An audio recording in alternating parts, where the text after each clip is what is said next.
देवकी नंदनाय च नंदगोपकुमाराय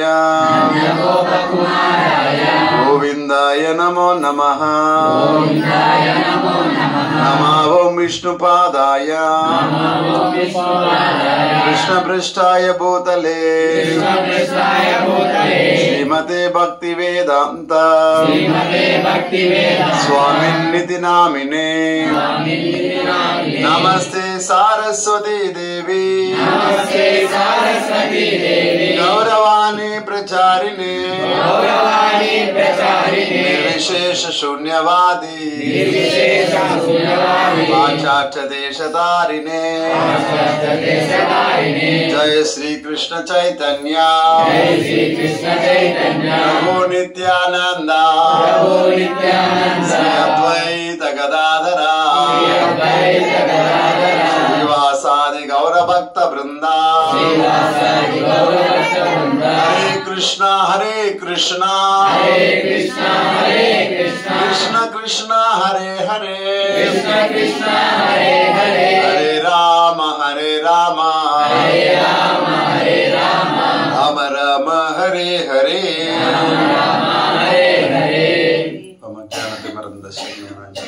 चक्षुरुन्मिलितं येन तस्मै श्री गुरुवे नमः। नमः ओं विष्णुपदाय कृष्णपृष्ठाय भूतले श्रीमते पताकस्वामिनिति नमो आचार्यपादाय निताय कृपप्रदाय गौरगतदामोदाय नगरग्रामदाय। नमः ओं विष्णुपदाय कृष्णपृष्ठाय भूतले श्रीमते भक्तिवेदांत स्वामिनिति नामिने। नमस्ते सारस्वती देवी गौरवाणी प्रचारिणे निर्विशेष शून्यवादी पाश्चात्य देशधारिणे। जय श्री कृष्ण चैतन्य प्रभु नित्यानंद श्री अद्वैत गदाधर श्रीवासादि गौर भक्त। हरे कृष्ण कृष्ण कृष्ण हरे हरे राम राम राम जगत गुरु श्रील प्रभुपाद की जय। हरिनाम संकीर्तन महायज्ञ की जय। हरे कृष्ण महामंत्र की जय। अनंत कोटि वैष्णव वृंद की जय। हरे कृष्ण। ఈ సాయంత్రం సమయం అది ధనుర్మాసము. ఈ యొక్క చాలా విశేషమైన మాసము. ఎందుకంటే భగవంతుని శ్రీకృష్ణ భగవాన్ని మనం ఎలాగైతే సాటిస్ఫై చేయొచ్చు, ఎలాగైతే సేవ చేయొచ్చు అని గోదాదేవి స్వయంగా మనకు వచ్చి నేర్పించిన చూపించిన ఒక మాసం అన్నమాట. హరి హరి బాబు. ఎందుకంటే అన్ని మంత్రాల కంటే హరే కృష్ణ మంత్రం భిన్నమైంది. ఎందుకు అంటే కారణం హరే కృష్ణ మహామంత్రం ప్రతి మంత్రంలో కూడా మంత్రం జపం చేసేటప్పుడు అందులో భగవంతుడా నాకు ఇది కావాలని కోరిక ఉండేలా ఉంటుందన్నమాట. మన కోరికని మంత్రం ద్వారా అడిగినట్టు ఉంటుందన్నమాట. కానీ ఇక్కడ హరే కృష్ణ మంత్రంలో చూస్తే హరే కృష్ణ కృష్ణ కృష్ణ హరే హరే రామ రామ రామ. ఈ మంత్రం యొక్క పరమార్థం కృష్ణ నాకు మీకు సేవ కల్పించండి, మీ సేవ నాకు ఇవ్వని అడుగుతారు. ఏమడుతున్నారు ఇక్కడ? మన పర్సనల్స్ అంటే నాకు ఆస్తి కావాలో అంతస్తు కావాలో లేదు ఇంకేది కావాలని అడగకుండా కేవలం హరే కృష్ణ మహామంత్రం ఎందుకైందంటే ఆ మహామంత్రం ద్వారా భగవంతుని ఒక కృష్ణ ఒక రాధారాణి మీ యొక్క దివ్యమైన భక్తియుక్త సేవలో నన్ను నిమగ్నం చెయ్యండి అని కోరుకోవడం అన్నమాట. అంటే ఇక్కడ మనం సేవ చేస్తున్నాం.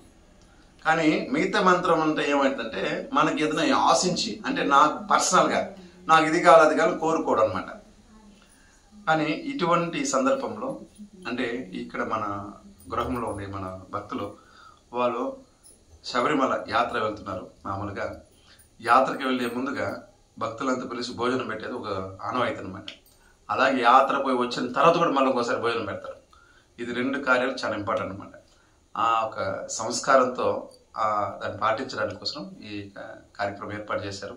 కాబట్టి వీళ్ళ యొక్క సంసారం అంటే వీళ్ళ ఫ్యామిలీ మొత్తం కూడా సుఖంగా జీవించాలని మనం భగవంతుని ప్రార్థిద్దాం. హరే కృష్ణ కృష్ణ కృష్ణ హరే రామ రామ రామ. సుఖంగా జీవించాలంటే ఏమి కావాల్సి వస్తుంది? ఆరోగ్యము, ఓకే, స్త్రీ సంపదలు, ఆరోగ్యం ఉంటే సుఖంగా జీవించవచ్చు. ఇంకేమంటారు? హరే కృష్ణ మహామంత్రుడు సుఖంగా జీవించు. హరి ప్రభు. సుఖంగా జీవించాలంటే ఏం కావాలంటే మనసు నెమ్మదిగా ఉండాలి. ఎంత డబ్బున్నా, ఎంత ఐశ్వర్యం ఉన్నా, ఎంత ఆరోగ్యంగా ఉన్నప్పటికీ కూడా మనసు మన దగ్గర లేదంటే, మనసు అది ఈ మన బుద్ధి మాట వినకపోతే, మనసు ఆత్మకి మంచి చేకూర్చలేకపోతే, మనసు కృష్ణుడు మాట కానీ గురువు గారి మాట కానీ వినకపోతే అప్పుడేమవుతుంది? ఎన్ని ఉన్నా కూడా మనకి పెద్ద సున్నానే, శూన్యమే. కాబట్టి ఈ మనసుని నియంత్రించేది మంత్ర. మనసుని నియంత్రించేది మంత్ర. కాబట్టి ఈ మహామంత్ర జపం మనకు ఎంతో ఎంతో ఎంతో విలువైంది. మనం భాగ్యవంతులు. ఎవరు భాగ్యవంతులు, ఎవరు భాగ్యవంతులు, ఎవరు ధనవంతులు అంటే, ఎవరైతే భాగ్యవంతులో వాడు హరే కృష్ణ మహామంత్రం జపం చేయగలిగే శక్తి కలిగి ఉంటాడు అనమాట. ఎవరు ధనవంతుడు అంటే వాడు భగవంతులకు సేవని, భక్తులకు సేవని చేయగలిగిన వాడు నిజమైన ధనవంతుడు. లక్ష్మణ లక్ష్మీ సంపన్న అన్నారు అనమాట. రామాయణంలో లక్ష్మణుడేమో వాళ్ళ అన్నయ్యతో పాటు, రాముడితో పాటు అడవిలో తిరుగుతున్నాడు. ఆయనకి మంచి డ్రెస్ కూడా, రాజుకు తీసుకునే డ్రెస్సులు, అలంకార వస్తువులు ఏమీ లేదు. ఆయన కూడా లక్ష్మి సంపన్నుడు అంట. ఏ లక్ష్మి కలిగి ఉన్నాడు? ఆయన సేవ అనే లక్ష్మిని కలిగి ఉన్నాడు అనమాట. ఎవరు సేవ చేస్తున్నారైనా? శ్రీరామచంద్రమూర్తికి. అంటే రాముడు అంటేనే లక్ష్మణుడు ఆటోమేటిక్ గుర్తుకొస్తాడు అనమాట. సీతారామ లక్ష్మణ్ అంటాం అనమాట. ఆయనతో పాటు మళ్ళీ హనుమంతుడు కూడా జాయిన్ అవుతాడు. ఎందుకంటే పోటీలు, ఇద్దరి మధ్య పోటీలు జరుగుతూ ఉంటాయి. సేవ ఎవరు చేయాలా, ఎప్పుడు ఎప్పుడు ఎప్పుడు రాముని ఎలా నేను సాటిస్ఫై చేయాలి, రామునికి నేను ఏ రకంగా సేవ చేయగలను, ఏ రకంగా సేవ చేయగలను అనేసి ఆరాట పడుతుంటారు అనమాట. ఇద్దరు వాళ్ళు తన సేవ కంటే కూడా, తన వాళ్ళని, తన ఫ్యామిలీ అంటే వాళ్ళ పోషణ కంటే కూడా ఎక్కువ దేనికి వాల్యూ ఇచ్చినారో శ్రీరామచంద్రుడు యొక్క సేవకి వాల్యూ ఇచ్చినారు అనమాట. కాబట్టి అటువంటి వాళ్ళ దగ్గర నుంచి మనం అవి నేర్చుకోవాలన్నమాట. కాబట్టి భగవద్గీతలో 3వ అధ్యాయము 14వ శ్లోకం.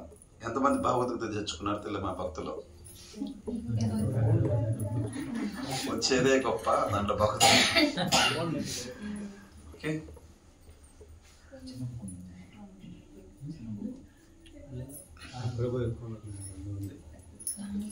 ఓకే.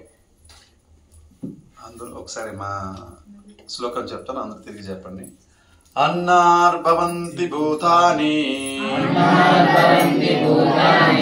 అన్నార్భవంతి భూతాని, పర్జన్యాన్న సంభవః, యజ్ఞాభవతి పర్జన్యో, యజ్ఞ కర్మ సముద్భవః, అన్నార్భవంతి భూతాని, పర్జన్యాన్న సంభవః, యజ్ఞాభవతి పర్జన్యో, యజ్ఞ కర్మ సముద్భవః, అన్నార్భవంతి భూతాని, పర్జన్యాదన్న సంభవః, యజ్ఞార్భవతి పర్జన్యో, యజ్ఞ కర్మ సముద్భవః. దీనికి భాష వచ్చి దేహాలన్నీ ధ్యానాలపై ఆధారపడి జీవిస్తాయి. దేహాలు అంటే ఏదైతే ఈ శరీరం ఉందో, ఈ శరీరాలన్నీ కూడా దేని మీద ఆధారపడి ఉంటుంది? గింజల మీద ఆధారపడి ఉంటుంది, ధాన్యాల మీద ఆధారపడి ఉంటుంది. ఆ ధాన్యము వర్షము వలన ఉత్పత్తి అవుతుంది. దేని వల్ల ఉత్పత్తి అవుతుంది? ధాన్యాలు మంట నుంచి ఆ ధాన్యాలు రాదు కదా, దేని నుంచి రావాలా? వర్షం వల్ల, నీళ్ళ నుంచి ఆహారం పండుతుంది అనమాట. వర్షాలు యజ్ఞాచరణము ద్వారా కురవగా, వర్షం ఎట్ట కురుస్తుంది అంటే యజ్ఞము చేసినప్పుడు వర్షం కురుస్తుందంట. ఏం యజ్ఞం చేయాలా? హరే కృష్ణ మహామంత్రం. కలియుగ యజ్ఞమేమి? హరే కృష్ణ మహామంత్రం, హరినామం యజ్ఞం అనమాట ఇక్కడ. ఓకే, యజ్ఞము విద్యుక్త కర్మ నుండి ఉద్భవిస్తుంది. ఈ యజ్ఞము ఎలా వస్తుందంటే మనం రెగ్యులారిటీ, మన విద్యుత్ కర్మ ఏదైతుందో మనలో మనం ఏదైతే ప్రతి పని మన కర్మ అనుకుంటాం అనమాట. మన బాధ్యత అనుకుంటాం కదా. ఎలా అనుకుంటాం మన బాధ్యతని? తెల్లాలేసి ఉద్యోగం పోవాలనుకునేది బాధ్యత. ఇళ్ళలో అయితే ఇల్లు చక్క పెట్టుకోవడం, పిల్లలు పెంచుకోవడం ఆ బాధ్యత. అలా దీన్ని ఏం వదలలేదు అనమాట. వాళ్ళ కాకపోతే కొంచెం పనుకుని కూడా లేచి మళ్ళీ కూడా ఆ పని కంటిన్యూ చేస్తుంది అనమాట. అలాగా మన దినచర్యలో హరే కృష్ణ మహామంత్రం జపం చేయడం అనేది, అలా యజ్ఞం చేయడం అనేది చాలా చాలా గొప్ప అవసరం అని మనం గుర్తించాలి. ఎందుకంటే మనుషులందరూ భక్తులే, ప్రతి మనిషి భక్తుడే అంట. ఈ యొక్క భారత వృక్షంలో జన్మ తీసుకున్న ప్రతి ఒక్కరు భక్తులే. కాకపోతే పార్ట్ టైం డ్యూటీగా ఉంటారనమాట. ఎట్లుంటారు? Part time duty. ఇప్పుడు ఐపీఎస్ మాల వేసుకునేది పార్ట్ టైం అనమాట. 48 రోజులు, 41 రోజు, 21 రోజు, 11 రోజులు, 3 రోజులు. ఇప్పుడు డైరెక్ట్ పంబాకు పోయి మాలేసుకుని అట్ట కూడా వెళ్ళిపోతున్నారు. అంటే అవసరం తగ్గట్టు మార్చేస్తారనమాట. అవసరం తగ్గట్టు మారిపోయేది భక్తి కానే కాదు. ఎటువంటి అవసరంలో కూడా తనకి ఏదైతే విధించబడిన వ్రత ధర్మం ఉందో వ్రత ధర్మాన్ని ఆచరించాలి. అది భక్తి అవుతుంది. భక్తి పెగ్గి కోసం చేసుకునేది కాదు, ఏదో లాభం కోసం చేసుకునేది కాదు. భక్తి ఎందుకు చేస్తున్నామంటే మనలో ఉండే మాలిన్యాల్ని, మనలో ఉండే యొక్క తప్పుడు కోరికలు, తప్పుడు ఆలోచనలు, పాపాలను తీసేసేదానికి ఈ యొక్క భక్తి మనకు పనికి వస్తుంది. అందుకు భక్తి చేస్తాం, అందుకు వ్రతం చేస్తాం, అందుకు మాల వేసుకుంటాం అన్నమాట.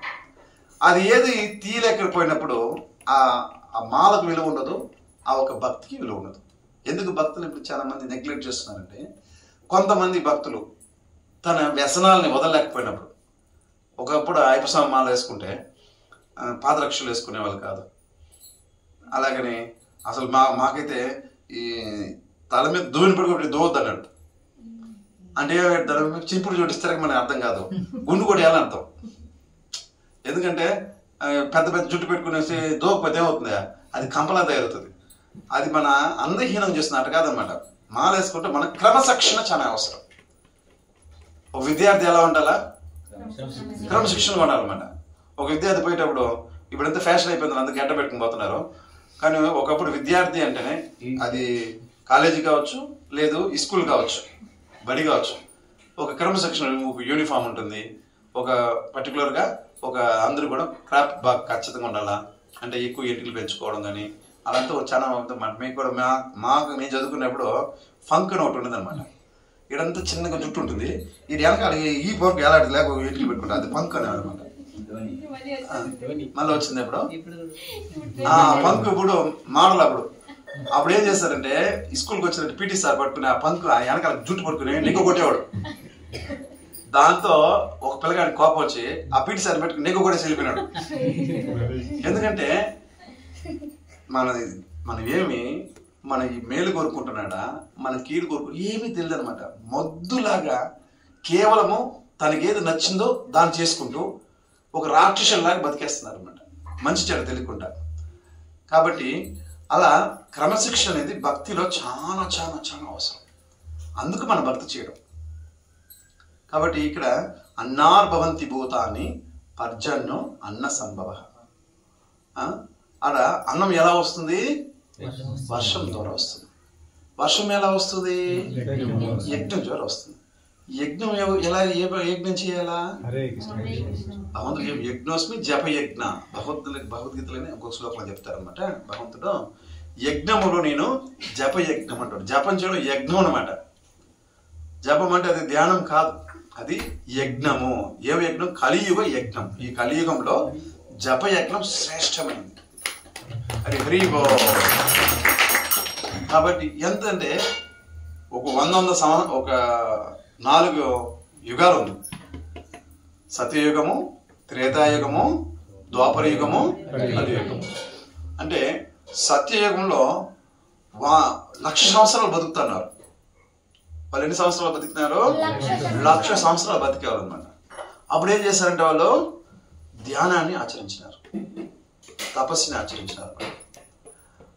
అది అప్పుడు 65,000 సంవత్సరాలు ఎవరైతే ధ్యానం చేసి రాముడు పుట్టకముందే ఒక యుగం మునిపే రామాయణం రాసినారన్నమాట.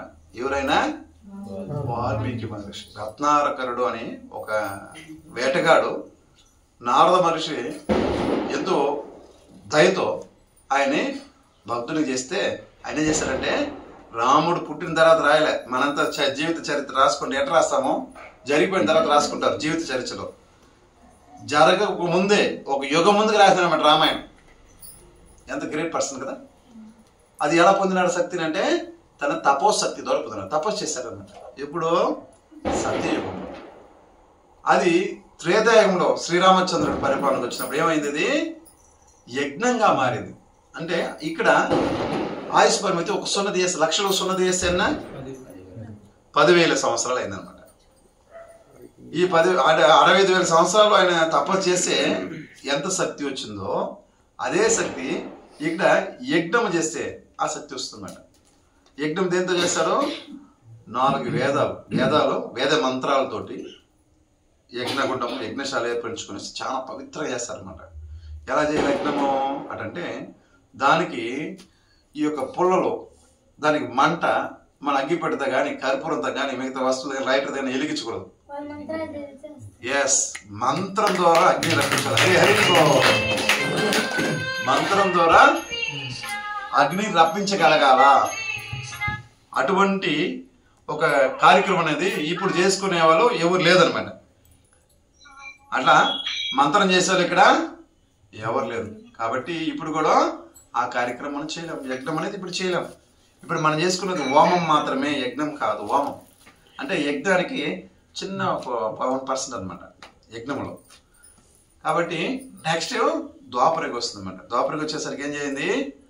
అది 1000 సంవత్సరాలు తగ్గిందనమాట. ద్వాపరకులు ఏం చేయాలా?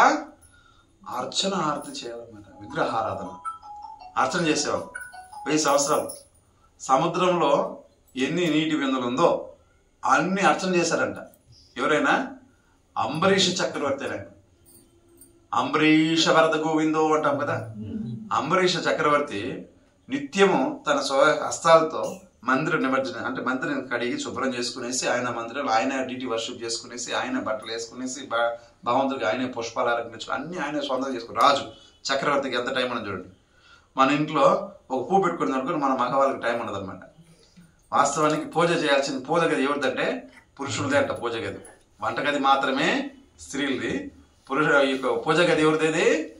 పురుషులది. కానీ ఏ పురుషుడు కానీ ఇప్పుడు కాలు మీద కాలు వేసుకుని టీవీ చూసుకోవడం లేకపోతే సెల్ ఫోన్ వచ్చుకుంటా కూర్చుంటారు. కానీ ఎవరికైనా మాట్లాడొచ్చి పూజ చేసేది నాది లేదు. అది కూడా ఆడవాళ్ళకి ఇచ్చేసారన్నమాట.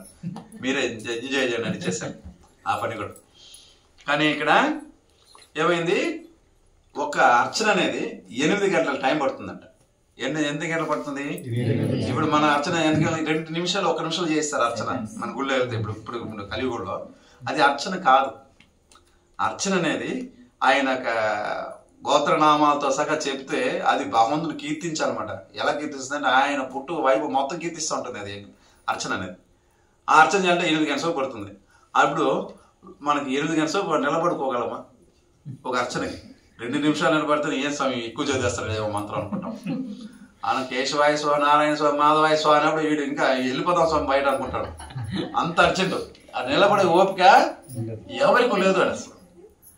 అలా ఇప్పుడు గంటలు బట్టి మనం అర్చనలు చేసుకునే ఇంకా టైం మనకు లేదు, అంత ఆయుష్ పరిమితం లేదు, అంత ఓపిక ఎవరికి లేదు. ఈ కలియుగంలో వచ్చేసరికి ఏమైంది? ఆ 1000లో 1 సున్నా పోయింది. పోతే ఎన్ని సంవత్సరాలు ఇప్పుడు ఏమి మిగిలింది? 100 సంవత్సరాలు మిగిలింది. 100 సంవత్సరాలు అంటే ఇప్పుడు మనం ఈ యొక్క కలియుగ యుగధర్మం ఏమిటి? హరే కృష్ణ మహామంత్రం అంటే హరినామం జపించడం అన్నమాట. హరే కృష్ణ కృష్ణ కృష్ణ హరే రామ రామ రామ. 1,00,000 సంవత్సరాల జీవితకాలంలో తపస్సు చేస్తే వాళ్ళకి ఎంత ఫలితం వచ్చిందో, 10,000 సంవత్సరాలు యజ్ఞం చేసిన దానివల్ల వీళ్ళకి ఎంత ఫలితం వచ్చిందో, 1000 సంవత్సరాలు అర్చన చేసిన దానివల్ల వీళ్ళకి ఎంత ఫలితం వచ్చిందో, కలియుగంలో హరే కృష్ణ మహామంత్రులు జపం చేయడం చేత మనకు అంత ఫలితమే వస్తుంది. హరి ఏం తప్పు రాదు. 1,00,000 సంవత్సరాలు చేయగలిగిన పని ఇప్పుడు మనం 100 సంవత్సరాలు చేస్తున్నాం. 100 సంవత్సరాలు ఉంది కానీ 100 సంవత్సరాలు కూడా లేదనమాట. 90 ఉంది, 80 పోయి ఇప్పుడు 60-70 వచ్చి పడి ఇప్పుడు కొద్దిగా ఎంటికలు తల్లగితే పెద్ద ఇంకా బతుకున్నాడు అనుకుంటారు. లేదయ్యా నాది బాధపడి చెప్తే నమ్మరు అనమాట. అటైపోయింది పరిస్థితి. కాబట్టి ఇప్పుడు అన్నం వల్ల ఏమొచ్చింది? వర్షం వస్తుంది. అన్నార్ భవంతి భూతాని, వర్షం వల్ల మనకి ధాన్యాలు వస్తుంది. అందుకే కాబట్టి మనం ఏం చేస్తున్నాం అంటే, ఒక ఋషి వచ్చాడనమాట. ఋషి వచ్చి ఒక కార్యక్రమంలో అందరూ కూడా గంగా నదికి వెళ్ళి తన పాపాలన్నీ అర్పించి చూస్తుంటారు. ప్రతి నదికి పోయినప్పుడు మనం ఏం చేస్తాం, మునిగినప్పుడు మన పాపాలను వెళ్ళిపోతుంది అనమాట. ఆ ఋషి వచ్చి గంగా నది చూసి బాధపడ్డాడు అనమాట. అమ్మా, అందరు బాధను తీసుకునేస్తున్నావు తల్లి అటని బాధపడతాడు. అవునైనా, అమ్మ తీసుకుని బాధలన్నీ ఏం చేస్తావు తల్లి, ఆ పాపాలను తీసి ఏం చేసుకుంటావు అంటే, పాపాలను ఎందుకు పెట్టుకుంటానైనా నేను సముద్రంలో కలిపేస్తాను అంటాడు. ఆ ఋషి ఎస్, సముద్రం ఏమైంది? మేఘాలు కలిపేస్తుంది. మేఘమైంది, సరే మేఘాలు కాదు, సముద్రం సూర్యుడికి చేస్తుంది. సూర్యుడి మేఘాలకి ఇస్తాడు. మేఘం వర్షం కిందకు వస్తుంది. ఆ వర్షం కిందకు వస్తే ఏమవుతుంది? అది ధాన్యాలకు వెళ్తుంది. ధాన్యాలకు వెళ్తే అది ఏమవుతుంది? మళ్ళా మనుషులు తింటారు. తిన్న తర్వాత ఏడుకు ఎక్కడి నుంచి పాపం పోయింది? అది మన దగ్గర చనిపోయిన పాపము తిరిగి ఏడుకు వచ్చింది, మనకే వచ్చింది అనమాట. అది రాకుండా అంటే ఏం చేయాలా? అది రాకుండా అంటే తినేయడం మానేయడం వల్ల కనపడదు కదా. ఒక పూట ప్రసాదం లేకపోతే ఉడుకుతారు. షుగర్ పేషెంట్లు చూడండి, పాపం వాళ్ళు తడి అయిపోయిందంటే ఇట్ట అంటారు. ఏకాదశి ఒక పూట ఒక రోజు మన ఉపవాసం వచ్చేదానికి గిన్నెలు లేకపోతే అడిగేమో పెద్ద గొప్ప సాధన చేసినట్టు ఫీల్ అవుతాం. ఏకాదశి ఉండడం, నవధాన్యాలు తినకుండా ఉండాలంటే, అన్నం తినకుండా ఎట్లా ఉంటారు మీరు అట్లా అడుగుతాం. అంత కష్టం ఉంటుంది. నవధాన్యాల నుంచి ఉపవాసం ఉంటాం ఏకాదశి రోజు, అదే కష్టం ఇచ్చారన్నమాట. కాబట్టి మనం ఏం చేయాలా? అన్నాన్ని తినడం మానేయడం వల్ల కదా. కాబట్టి అందుకే భగవంతుడు అన్నాన్ని నాకు అర్పించండి అంటాడు అన్నమాట. చేసిన ప్రతి ఆహారాన్ని, అది పాపాలే. హరి బోల్. భగవంతుడు నైవేద్యం పెట్టడం ద్వారా ఏమవుతుంది? ఆరునే పాపాలను తీసేసి దాంట్లో భగవంతుడికి ఉత్తిష్ట అనుగ్రహాన్ని మనకి ఇస్తారనమాట. అందుకే మన మహాప్రసాద్ మంత్రం చెప్పినప్పుడు రాధాకృష్ణ గుణగావు అంటారు అనమాట. మనం తీసుకునే ఆహారం ఏది ఆహారం కాదు, అది రాధాకృష్ణ గుణగణాలు అని. రాధాకృష్ణులు ఎలా గుణగణాలు, ఏం గుణగణాలు ఉన్నారు? రాధ అంటే కృష్ణుడికి ఇష్టం, కృష్ణ అంటే రాధకి ఇష్టం. వాళ్ళకి మించిన భక్తి ఇంకొక లేదనమాట. అటువంటి భక్తిని మనకి అభ్యసించేదానికి అవకాశం ఎప్పుడు వస్తుందంటే కేవలం ప్రసాదం ద్వారానే వస్తుంది. అందుకే ప్రసాదం చూడండి, కొద్దిగా వచ్చినా కూడా ఏమైనా చేస్తామంటే కంటికి అద్దుకుని మరి తింటాం. ఎందుకని? చాలా చాలా గొప్పది కాబట్టి. మామూలుగా ప్రసాదం భగవంతుడు తింటే దాన్ని ప్రసాదం అంటాం. భక్తుడు తిన్న తర్వాత వచ్చిన దాన్ని ఏమంటాము? మహాప్రసాదం అంటాం. కాబట్టి మనం ఏం చేయాలంటే అన్నదానం చేస్తారు. మామూలుగా అన్నదానం అనేది మామూలుగా జనరల్ చెప్తుంటారు. అన్నదానం అన్నిటికంటే, దానాల కంటే కూడా చాలా గొప్పది ఏది? అన్నదానం అంటారు. అన్నదానం చేస్తే మనకు పాపాలు వస్తుంది, గుర్తుపెట్టుకోండి. అన్నదానం చేస్తే ఏమొస్తుంది? మనకు పాపాలే వస్తుంది. అన్నదానం చేసి పాపాలు రాకుండా ఏం చేయాలా? అది ప్రసాద దానంగా మార్చాలి. అంటే దేవాది దేవుడు శ్రీకృష్ణ భగవానికి సమర్పించి తులసి వేసి నైవేద్యం పెట్టిన ఆహారాన్ని ఇతరులకి సేవద్దంటే మన ఇంద్రియాలు మన మాట వింటుంది. మన ఇంద్రియాలు మన మాట వింటుందన్నమాట. కళ్ళు ఏం చేస్తుంది? కనిపించిన ప్రతిదాన్ని ఆస్వాదించాలనుకుంటుంది. చెవులు ఏం చేస్తుంది?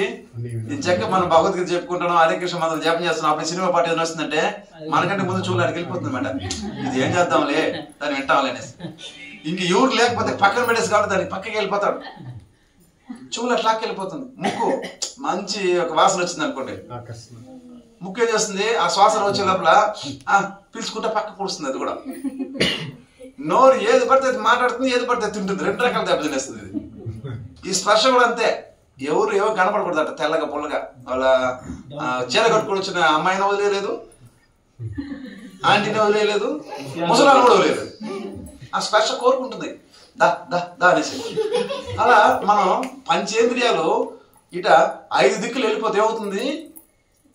మన మనస్సు 6వ ఇంద్రియం అనమాట. ఆ మనస్సు ఏం చేస్తుందంటే ఏ వైపు పరిగెత్తాలో అర్థం కాదు దానికి. ఇంద్రియాలు మనసును పీకుతూ ఉంటుంది, మనసు ఇంద్రియాలను పీకుతూ ఉంటుంది. ఈ పీకులు అట్లా ఏమవుతుంది, జీవుడు పతనం అయిపోతాడు. కాబట్టి కళ్ళతో ఏం చూడాలా, దేవాది దేవుడు శ్రీకృష్ణ భగవాని ముఖార బిందాన్ని పాదాలతో సైతం దర్శనం చేసుకోవాలి.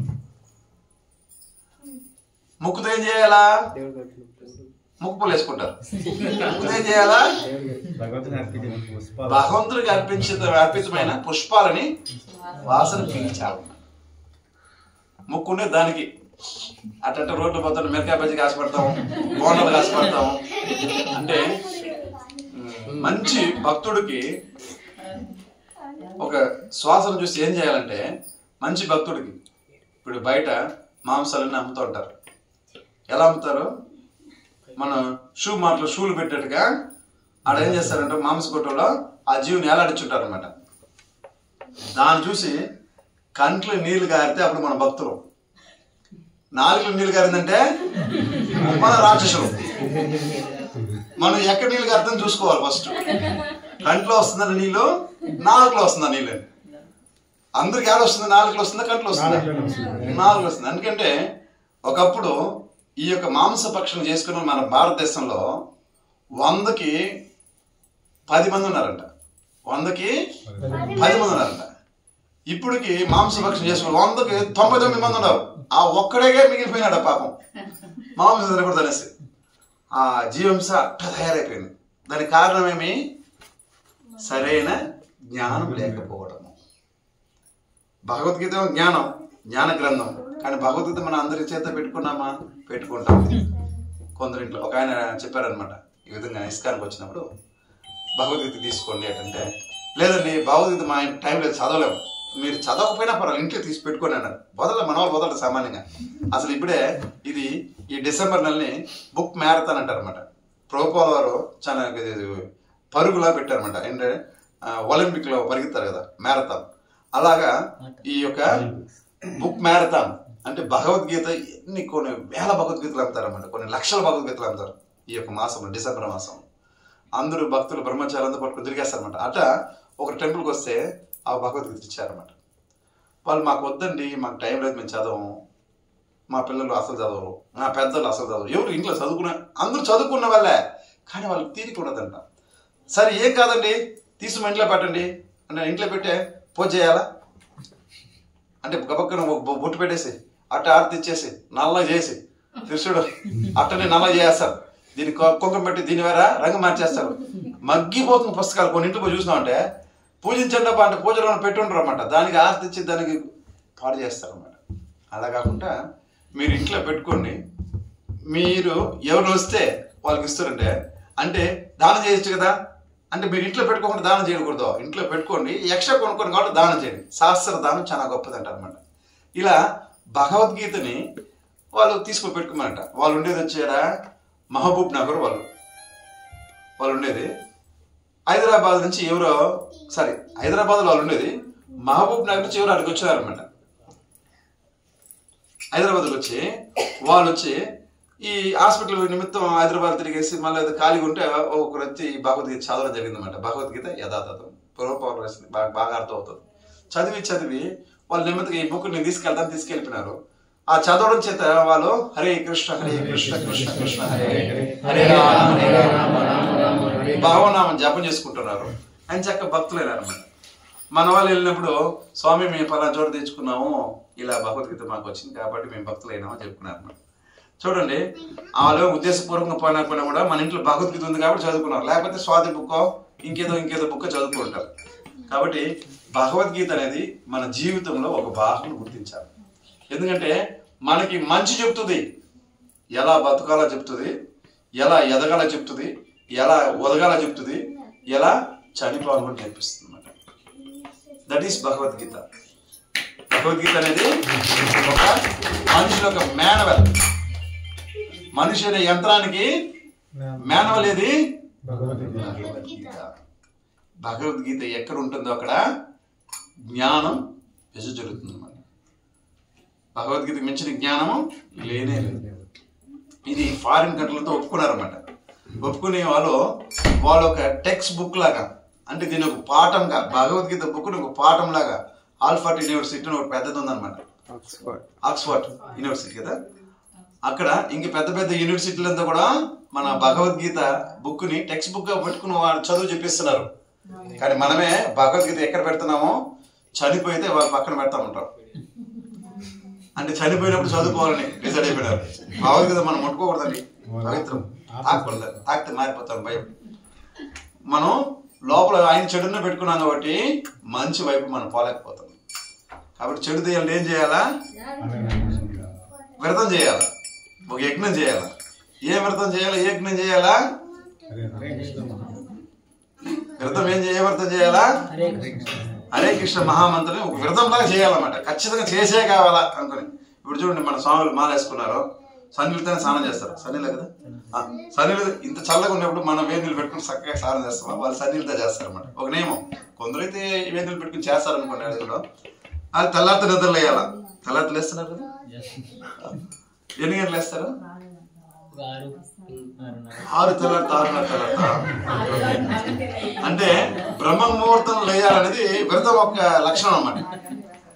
అంటే ఇప్పుడు కలియుగం కాబట్టి కొద్ది కొద్దిగా టైం మారిపోతుంది. వాస్తవానికి బ్రహ్మ ముహూర్తం లేయాలి. బ్రహ్మ ముహూర్తం లేకపోతే సమంత సమ అంట. హరి హరి రావణ బ్రహ్మతో లేస్తాడు. బ్రహ్మ 4 గంటలు లేస్తే రావణ బ్రహ్మ ఎన్ని గంటలు లేస్తాడు? 8, 10 తలకాలు 10 గంటలు లేస్తాడు. కాబట్టి అలా కాకుండా మనం భక్తి అనేది ఎలా చేసుకోవాలంటే, భగవంతుడు ఇచ్చిన ఈ యొక్క సలహాని మనకిచ్చి నిర్దేశించిన టైంని చూడండి. మన మీద ఎంత దయతో ఉన్నాడంటే ఆయన. మనం ఆయన మాట వినకుండా ఇక్కడికి వచ్చినాం. యాక్చువల్లీ మనం ఆయన మాట వినకుండా వచ్చినాం అనమాట. కలియుగంలో తండ్రి అయితే మాట అయిపోతే నాకు ఆస్తులు సిల్లు గవ నీకేని అంటాడు, అంతే కదా. ఒక కలియుగంలో ఒక పెద్ద మహారాజు ఉంటాడు అనుకోండి, అతని బిడ్డ చెప్పి మాట వినలేదు, ఏం చేస్తాడు? గెంటేస్తాడు, వద్దు పోరా తరిమేస్తాడు. కానీ మనం ఎక్కడి నుంచి పరమాత్మ నుంచి మనం వచ్చేసినప్పటికి కూడా మన మీద ఎంత ప్రేమ కలిగి ఉన్నాడంటే భగవద్గీత రూపంలో వచ్చేసారనమాట మనల్ని కాపాడాడండి. కృష్ణ భక్తుడు ఒక రూపంలో భాగవతుడుగా భక్త భాగవతుడిగా వచ్చేసాడు మన దగ్గర. ప్రసాద రూపంలో వచ్చేస్తాడు, ఇలా విగ్రహ రూపంలో వచ్చేస్తాడు. ఎన్నో రూపంలో వచ్చేసి మనల్ని ఆకర్షించాలనేసి ప్రయత్నం చేస్తున్నాడు. ఏదో ఒక రోజు వీడు నా దగ్గరికి రాకపోవడా అనేసి ఎదురు చూస్తున్నాడు అనమాట ప్రతి జీవుడి కోసం.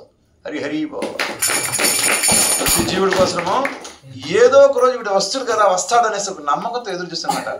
మనం ఏం చేస్తాము? బాయ్ బాయ్ అనేసి పోతా ఉంటాం. మనకి ఎక్కడ ఇంట్రెస్ట్? భౌతిక విషయాల పట్ల మనకి ఆసక్తి ఎక్కువ అనమాట.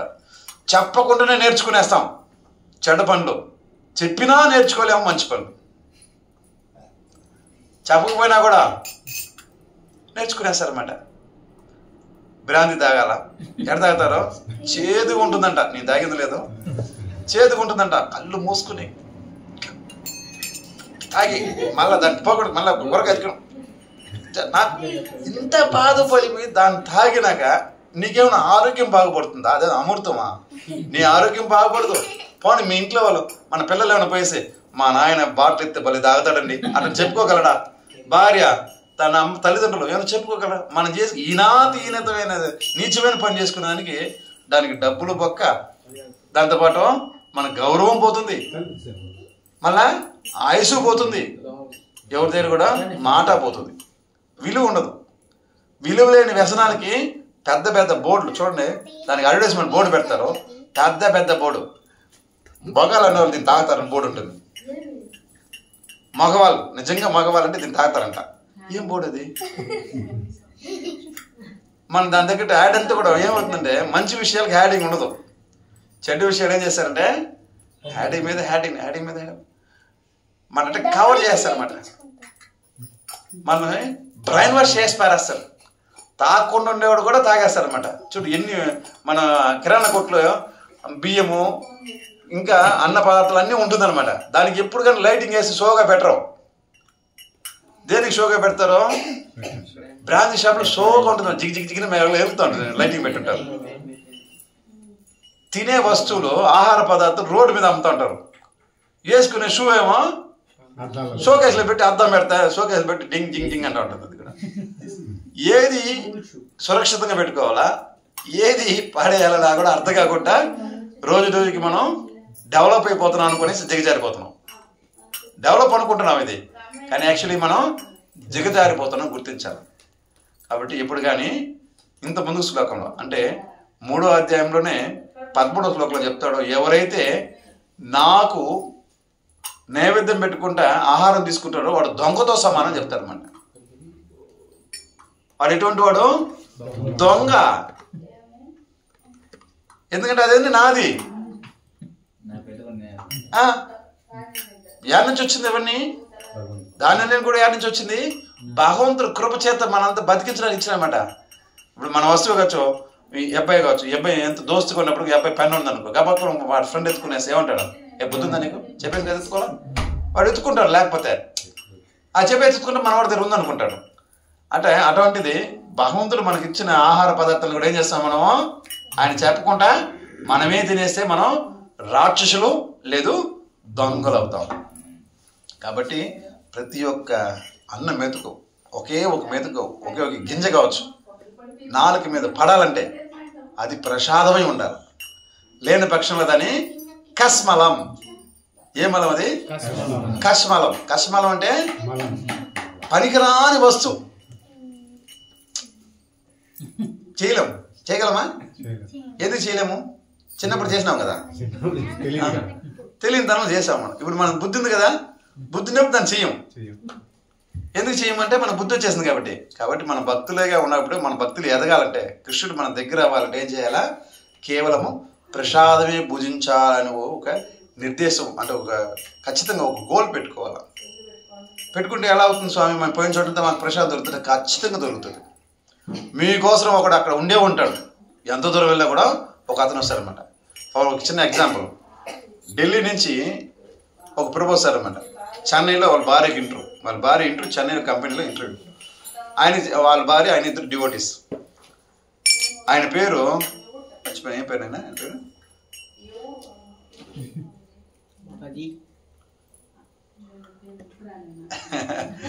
ఆయన మంచి పేరు మర్చిపోయినాను. వాళ్ళిద్దరు ఏకాదశి రోజు వాళ్ళు ట్రైన్ దిగుతున్నారు, నేను పెరంబూర్లో దిగుతున్నాను.